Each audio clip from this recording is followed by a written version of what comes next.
Listen deeply to the true and real Pure Land teaching. Listen deeply to the true and real Pure Land practice. Listen deeply to the true and real Pure Land Shinjin. Listen deeply to the true and real Pure Land realization. Listening deeply to the Buddha Dharma in general and to the True Pure Land Dharma in particular, would naturally nurtures us, allowing us to finally resolve all our doubts regarding Amida Buddha and the primal vow. It is the only practice required on our part, that would cause the seeds of good karma from our past lives, to ripen, generating that strong aspiration in us, to be freed from samsara, the vicious cycle of birth, suffering and death. We should know that, to be born as a human being is extremely difficult, and even more difficult it is, to be given this rare opportunity of escaping from samsara. But to achieve enlightenment by self-power efforts, is indeed impossible for poorly gifted, badly defiled, wretched persons like us, who are constantly drowning in the ocean of persistent greed, hatred, ignorance, arrogance and doubt.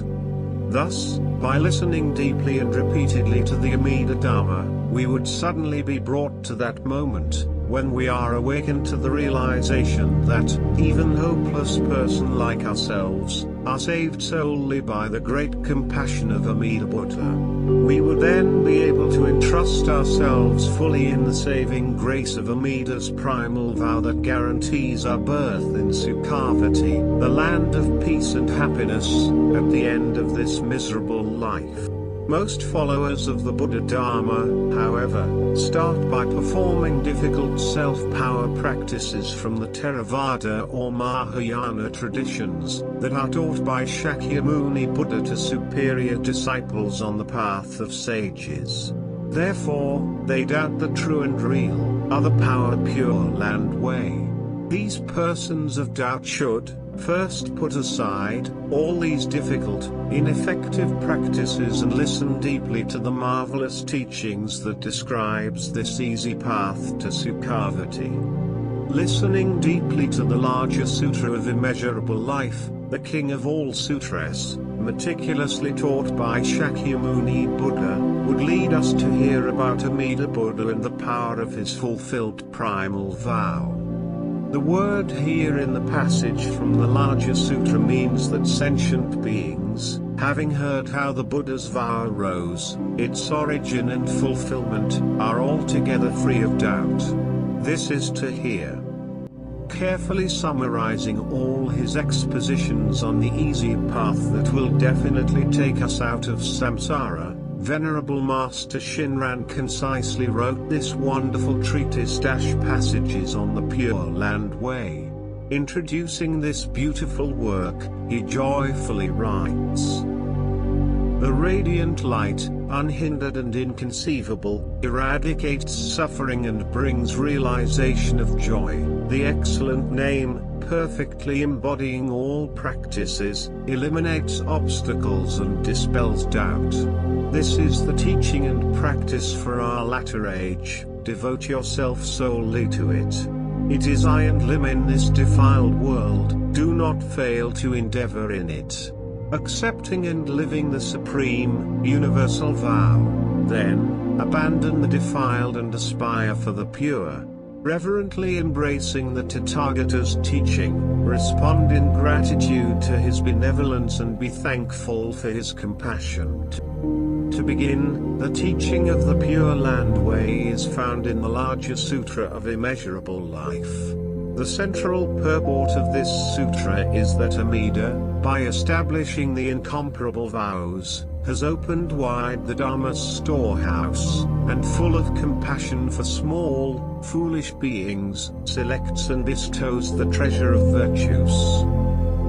It reveals that Shakyamuni appeared in this world and expounded the teachings of the way to enlightenment, seeking to save the multitudes of living beings by blessing them with the benefit that is true and real. Assuredly this sutra is the true teaching for which the Tathagata appeared in the world. It is the wondrous scripture, rare and most excellent. It is the conclusive and ultimate exposition of the one vehicle. It is the right teaching, praised by all the Buddhas throughout the 10 quarters. To teach Tathagata's primal vow is the true intent of this sutra. The name of the Buddha is its essence. The practice of the Pure Land Way is the great practice that embodies Amida's perfect benefiting of others. It is revealed in the vow that all the Buddhas praise the name, also known as the vow that all the Buddhas say the name. It may further be called the vow of the right act, which is Amida's directing of virtue for our going forth. The great practice is to say the name of the Tathagata of unhindered light.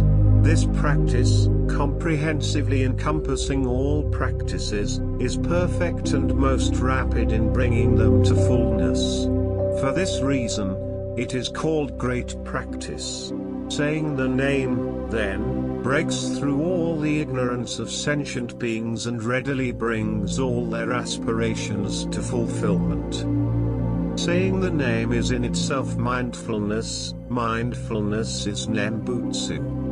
Nembutsu is Namo Amida Butsu. The passage declaring the fulfillment of the vows in the larger sutra states. The Buddha Tathagatas throughout the 10 quarters, countless as the sands of the Ganges, are one in praising the majestic power and the virtues, inconceivably profound, of the Buddha of immeasurable life. All sentient beings, as they hear the name, realize even one thought moment of Shinjin and joy, which is directed to them from Amida's sincere mind, and aspiring to be born in that land, they then attain birth and dwell in the stage of non-retrogression. With these passages from the sacred words of the Buddha and from the treatises, we know in particular that the great practice is not a foolish being's practice of directing his or her own merit toward attainment of birth. It is the fulfilled practice that Amida directs to beings out of great compassion, and therefore is called not directing virtue, on the part of beings. This practice indeed embodies the primal vow, in which the Nembutsu is selected and adopted. It is the supreme, all-surpassing universal vow. It is the true and wondrous right Dharma that is the one vehicle. It is the unexcelled practice that perfectly embodies all good acts. Thus, with entrusting faith, Shinjin, in Amida Buddha's primal vow, we are profoundly grateful to the Buddha for having saved us. Spontaneously we would say the name endowed with infinite virtues. Namo Amida Butsu. Pure Shinjin is Shinjin that actualizes Amida's profound and vast benefiting of others. It arises from the vow of birth through the Nembutsu, also known as the vow of sincere mind and entrusting. It may further be called the vow of Shinjin, which is Amida's directing of virtue for our going forth. However, for the shallowest of foolish beings, the multitudes of the basest level, it is impossible to realize pure Shinjin, impossible to attain the highest end. This is because we do not depend on Amida's directing of virtue for our going forth and because we are entangled in a net of doubt. It is through the Tathagata's supportive power, and through the vast power of great compassion and all-embracing wisdom, that a person realizes pure, true, and real Shinjin. Therefore, that mind will not be inverted, that mind will not be vain or false. Truly we know that the supreme, perfect fruit of enlightenment is not difficult to attain. It is pure Shinjin, true and real, that is indeed difficult to realize. When persons realize pure Shinjin that is true and real, they realize the mind of great joy. Concerning the attainment of the mind of great joy, the larger sutra states, the person who aspires with a sincere mind to be born in the land of happiness shall reach the full illumination of wisdom and acquire virtues unexcelled. Further, the sutra states, such a person is one of great, majestic virtue, moreover, he or she is a person of vast and unexcelled understanding. This Shinjin is indeed the superlative means of sweeping away doubt and attaining virtues. It is what is truly manifested in the sutra, all virtues being fulfilled instantly in it. It is the wondrous way of attaining longevity and deathlessness. It is the pure Shinjin of vast, majestic virtue. Hence, whether with regard to practice or to Shinjin, there is nothing whatever that has not been fulfilled through Amida Tathagata's directing of virtue to beings out of the pure vow mind. It is not that there is no cause or that there is some other cause. Let this be known. Thus, truly settled in our minds and hearts, knowing that Amida Buddha has transferred his entire store of merits and virtues for our realization of nirvana, we joyfully say Amida's name. Namo Amida Butsu. The realization attained in the Pure Land Way is the wondrous fruition attained through Amida's perfect benefiting of others. It arises from the vow of necessary attainment of nirvana, also known as the vow of the realization of great nirvana. It may further be called the vow of realization, which is Amida's directing of virtue for our going forth. This realization is purity, reality, and no birth, nirvana, ultimate and consummate. Concerning the supreme nirvana, the passage teaching the fulfillment of this vow in the larger sutra states, the sentient beings born in that land all dwell among the truly settled, for in that Buddha land there is not one who is falsely settled or not settled. Necessarily one achieves the abandoning of his world, transcending and parting from it, and attains birth in the land of peace. One cuts off crosswise the 5 evil courses and the evil courses close naturally, Jinin. Ascending the way is without limit, to go is easy and yet no one is born there. Never at variance with that land, one is drawn there by its spontaneous working.